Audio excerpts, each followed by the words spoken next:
Bonjour et bienvenue au jour 14 du défi 21 jours pour commencer à vivre.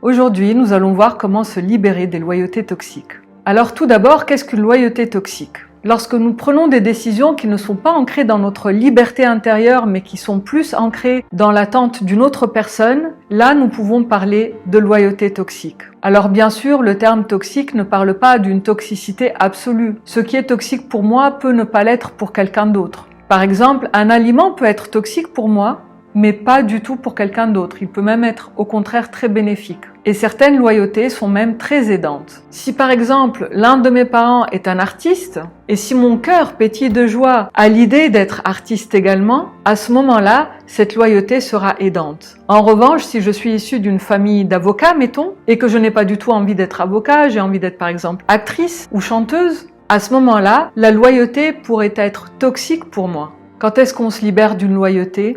Lorsqu'elle nous empêche de vivre pleinement notre vie. Lorsque nous nous sentons comme bloqués, tristes, ou lorsque notre vie nous paraît terne. C'est alors qu'il convient d'aller regarder du côté des loyautés invisibles pour voir s'il n'y aurait pas une loyauté toxique qui nous empêche de vivre pleinement notre vie. La loyauté la plus récurrente que j'observe dans les constellations familiales et systémiques que je facilite est celle que l'on peut avoir vis-à-vis de l'un de ses parents, si ce n'est pas des deux. Il peut y avoir par exemple la peur de dépasser maman ou papa. Ça peut être sur le plan matériel, financier, spirituel, sur le plan relationnel ou encore sur le plan de la santé. Lorsque nous avons peur de dépasser papa ou de dépasser maman, à ce moment-là, nous nous limitons nous-mêmes pour éviter d'être déloyal envers maman ou papa et donc de respecter ce plafond au-delà duquel on ne peut pas aller. Un autre type de loyauté peut être ancré dans la peine que nous éprouvons pour notre père ou pour notre mère. À ce moment-là, nous pouvons même porter la responsabilité de son bien-être, voire de son bonheur, ce qui nous empêche de vivre pleinement notre vie. Il nous arrive même de porter une émotion non digérée de mon père ou de ma mère, et je la porte, je la ressens, je la vis, mais elle ne m'appartient pas.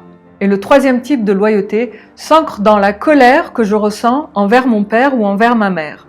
En fait, je rejette une part de mon père ou une part de ma mère, mais le problème avec le rejet, c'est que plus je rejette quelque chose qui est en moi, et plus elle va être renforcée. Et de ce fait, on se retrouve à leur ressembler en tout point, alors qu'on ne voulait pas du tout avoir ce trait de caractère-là. On préfère la rejeter, mais voilà, plus je rejette quelque chose et plus je la renforce. Quel que soit le type de loyauté, il est possible de s'en libérer grâce à une constellation familiale et systémique, durant laquelle nous pouvons observer ce que nous portons par amour pour nos parents, la plupart du temps c'est par amour pour nos parents, et comment pouvoir leur rendre ça. Parce que finalement, lorsque ça ne nous appartient pas, ça nous empêche de vivre pleinement notre vie.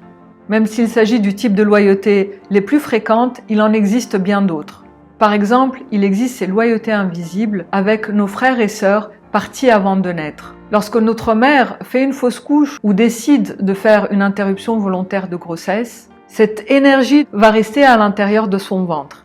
Et lorsque nous arrivons juste après cette fausse couche ou cette interruption volontaire de grossesse, nous pouvons absorber cette énergie et cela crée une loyauté invisible vis-à-vis de ce frère ou de cette sœur partie avant de naître. Et si par exemple nos parents ont décidé de mettre fin à une grossesse parce qu'il n'y avait pas suffisamment d'argent à la maison pour subvenir aux besoins de toute la famille, il est très possible que moi, en arrivant derrière ce frère par exemple qui n'a pas pu naître à cause de l'argent, il est possible que je m'empêche d'accéder à l'abondance juste par loyauté pour ce frère qui est parti à cause de soucis financiers. Il s'agit alors de se libérer de cette loyauté toxique et d'arrêter de porter cette culpabilité d'avoir été autorisé à naître et pas l'autre. Voici un autre type de loyauté invisible. Lorsque nous portons le même prénom que l'un de nos ancêtres, un lien de loyauté invisible s'installe et alors, inconsciemment, sans le savoir, nous allons peut-être continuer